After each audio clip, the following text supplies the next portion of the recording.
both an educational and a social event for us, but it's also a chance to honor an individual or a group that embodies the principles and theories that Gandhi made popular. And we are very pleased this year to honor Nebraskans for Peace. I'm reminded when I woke up this morning that we have another mass shooting, and on the front page of the Omaha paper we have a young person from Gordon, Nebraska, who's been told not to talk about issues around transgender, which is near and dear to my heart.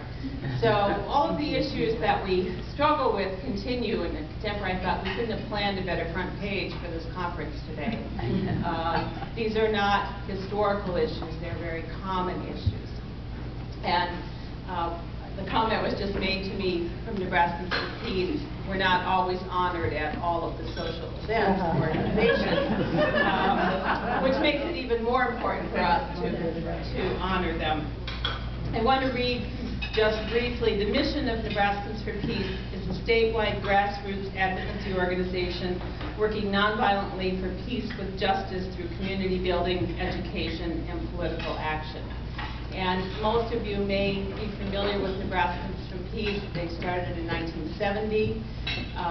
They are one of the oldest peace and justice organizations in the country, and they have worked tirelessly and sometimes quietly, sometimes loudly for advocacy, for demonstrations for peace, both on a global level, on a national level, and a regional level, and certainly issues of bullying in schools on a very local level. So we are very pleased. We have several members of the organization with us. I'd like to stand up and be recognized before we have the formal presentation.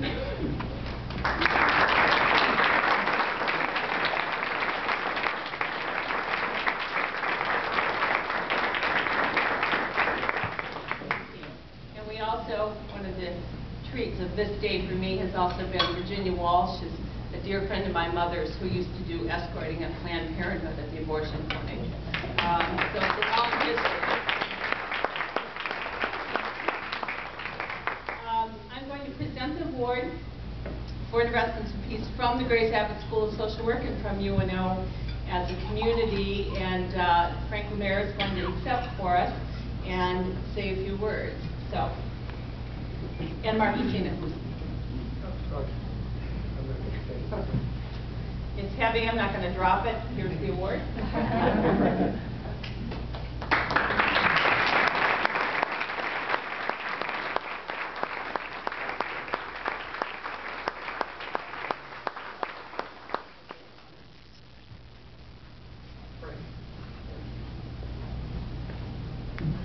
Oh, I want to say good afternoon to all of you. And to mention to you that coming here is a real honor, and having the opportunity to share some things with you is a great honor. I've been lucky enough in my life, public life or in my life, occasionally to be acknowledged for this or that. And when they made me aware of this recently, I talked to my wife about it. This is one of those rare honors that you remember. And you want to be able to do it justice, but I don't think that we'll ever be able to do it justice because we can't know all the things that this organization has done and how it's impacted each and every one of our lives over the last 44 years. And, so anything that I share with you would be woefully inadequate, but, we always try to do the best that we can. I'd be remiss if I did not extend a greeting, to all of you. I understand that Dean Bartle came over to share some things with us from Nebraska-Omaha. And of course, Dr. Yellowhorse Braveheart, shared things with us this morning, and I naturally was going to greet them. And I am very much pleased that UNO School of Social Work, Grace Abbott School of Social Work, saw fit to want to honor Nebraskans for Peace. I can't remember where they have been honored in the many years I've been involved with them. I cannot remember that we ever were in a place like this where somebody acknowledged the good work. So it's kind of strange for me even to, to know that. I want to mention just a couple things to you in accepting this, and I think it would be appropriate. A Yakima relative of mine, said one time that great civilizations fall to ruin, and great movements fail when we forget how to greet our elders, and we forget how to acknowledge one another. I do so now, and you've done so, this morning. And I want to say that because I think that's important today. Nebraskans for Peace have always acknowledged all of the people. They have had this feeling that we are all important, that none of us are unimportant. And I think that's the way they pursued their mission over the years, from as far as I can see. And they've always been extremely respectful in doing that. I want to also share with you today, at this gathering, something that I feel, and I've come to know over the years, and I talk about it quite extensively these days. I really believe that in our work, whatever that might be, in our discussions today, in our presentation, in the confab, and what we take away from here and what we talk about, there's something that's really important, and I want us all to understand as we do that today. And that there is, I feel, no coincidence in what we do. There's a reason for Nebraskans for Peace. There's a reason you all are here today. There's a reason you came here. And in doing the work that I do many years ago, I came to that place one time, and I don't know, perhaps it was at White Clay, maybe it was just before we were going to get arrested there. I'm not Lakota. I'm a Winnebago, but I remember many times in the last 30 years standing somewhere and looking at a group of people who wanted some voice, wanted to be empowered, wanted to be heard. And I stop and I think to myself, what am I doing here? What's this all about? I'm not even Lakota. What am I doing here? I'm not a farmer dealing with issues of the NRD. I'm not a disabled person, carries the disabled issues in Iowa. What am I doing here? I used to think that way, as you probably think in your work, the social workers. What am I doing here? My God, is there not a better way? And I think that sometimes, but I've come to that place in my life where I understand that that's all bigger than us. It's bigger than you. There is no coincidence, even today, that we are here doing this for Nebraskans for Peace. I really think, and it's been generations now, I look back and I think much that we do, even today, is preordained. I've come to believe that. It's preordained. How else could I explain why I find myself somewhere and wonder what I'm doing there? That one is bigger than me. It is way bigger than me. And it is because the creator of all things, Mauna Tunkashua, said, I want you to go over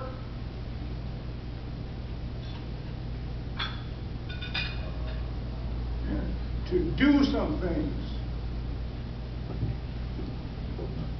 If you got the nerve. And if you don't, that's okay. There's other things that we have in store for you. I'll let you work and live your life comfortably if you don't have the nerve.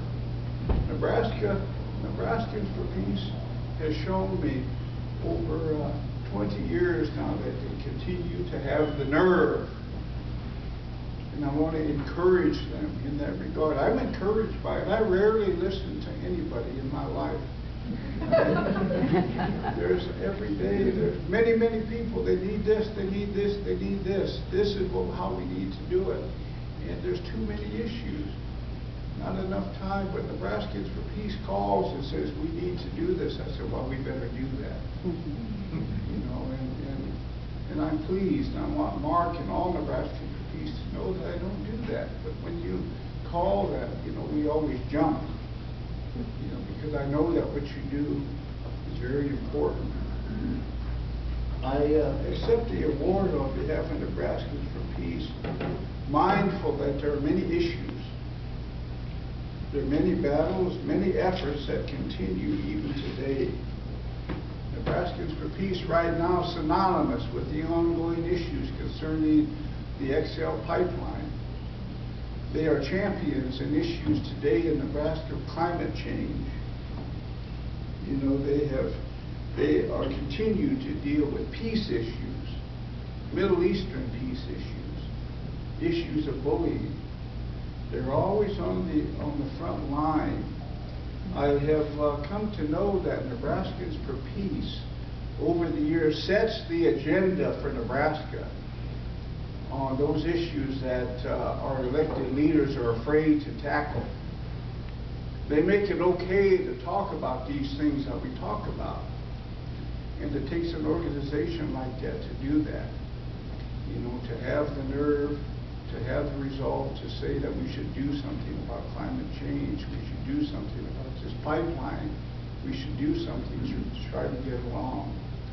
In that regard, I would remind the Nebraskans for Peace, even today where we're at on this UNO campus, that it was the Omahas and the Winnebagos, the Poncas, the Pawnees, the Lakotas, who first consecrated this ground on which we live and grow, who first asked for bountiful harvest and protection from the elements. In exchange for that, we told the Creator of all things that we would be good stewards of the land, that we would take care of this that was given to us. Covenants made eons ago. And I remind the Nebraskans for Peace and all of us today that covenants have been made, and covenants must be respected. And I just, in your fight, you know, with the pipeline, with climate change, other issues, always remember that covenants have been made, and covenants must be respected. If we don't listen to the Creator of all things, these things that we agreed to that we're not doing, the benefits from that will certainly be taken from us. I believe that in my life. You know, the other thing that I want to do in accepting an award today, and I'd be remiss if I didn't do this early on, is to thank many of you. And I've not had time to shake all of your hands, and some of you are not aware that it was 90 days ago today that I had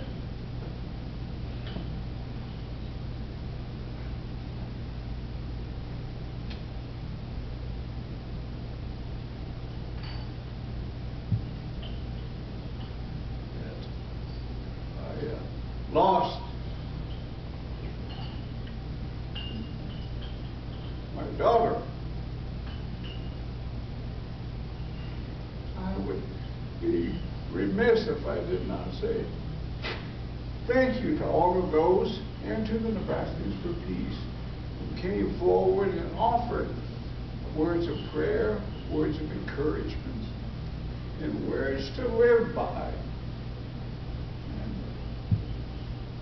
And I say thank you to all of you who took the time to do that. I bring that up today because I was thinking on my way here today about some things. My daughter, when she became ill, was to be a senior over here at this Creighton University. I thought because in the 90 days since that time, I've talked to many individuals. Many have offered good words, and many have said things like, It is too bad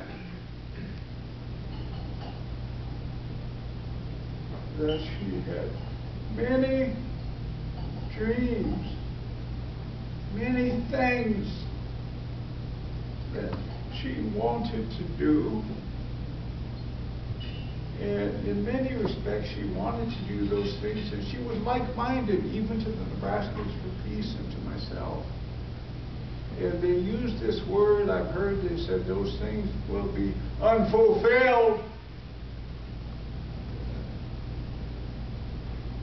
I always hear that, with great deference and respect. I said, oh, I appreciate what you're saying. But I would say today, for the first time, and I'll continue to say this from here forward, that those things won't be unfulfilled.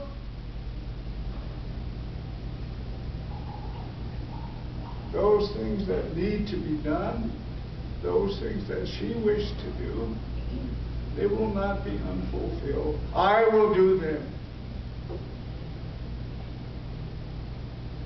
The Nebraskans for Peace will continue. You will take care of those things. That is how I believe. And I want to share that with you. And as we accept, this award today, it means quite a lot. Lastly, I want to share with you the reason I was thinking about that, thinking about my daughter this morning. I was thinking about some things that were important to me that I would share with you at this time. One of them being that this is a Gandhi symposium. And I thought about that a bit. Then I thought about something basic to all of us in all of our cultures, no matter who we are, and important to me and my family, because years ago, somebody said when she was getting ready to graduate from high school, what do you want her to be? As if I would have any decision. What do you want her to be? She was a promising student and ready for some things. What do you want her to be, Frank? And they caught me at a very strange moment, because I had answered that question many times. And I said that, what do you want her to be? I said, I want her to be good to people.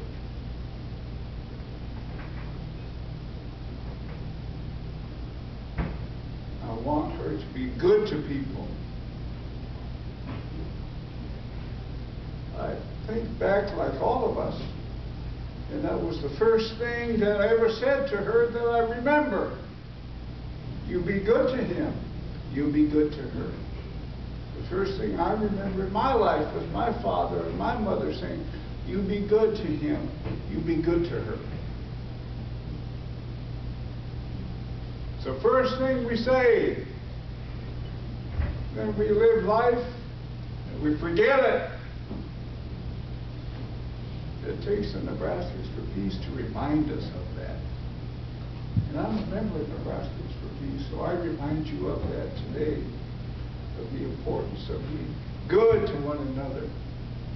It was the first thing that my daughter was ever taught. I had dinner last night with one of her teachers who had not taught. She told me something. She said that in her last weeks and months, Frank, her biggest concern was your health. I did not know that. That was her biggest concern. And I was moved by that. And it's fitting with what we do here today. Her first lesson was to be good to one another.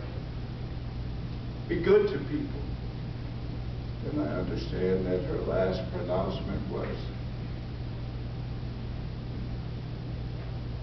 I hope someone takes care of my father.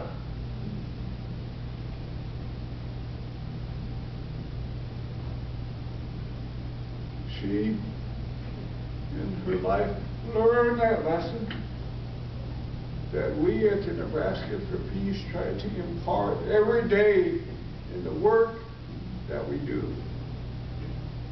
Very simply, I accept this Gandhi Symposium, this award today, with a very simple message. I was reminded of last night, and I remind us of today. You've got to be good to one another.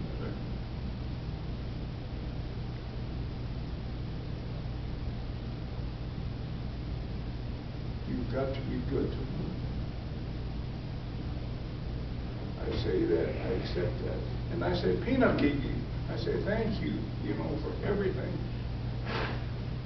that the Nebraskan for Peace does, and for the fact that you would honor the Nebraskans for Peace. And we should savor this moment, this day, because we may never get another one. So with all that, thank you very much. Look forward to the afternoon.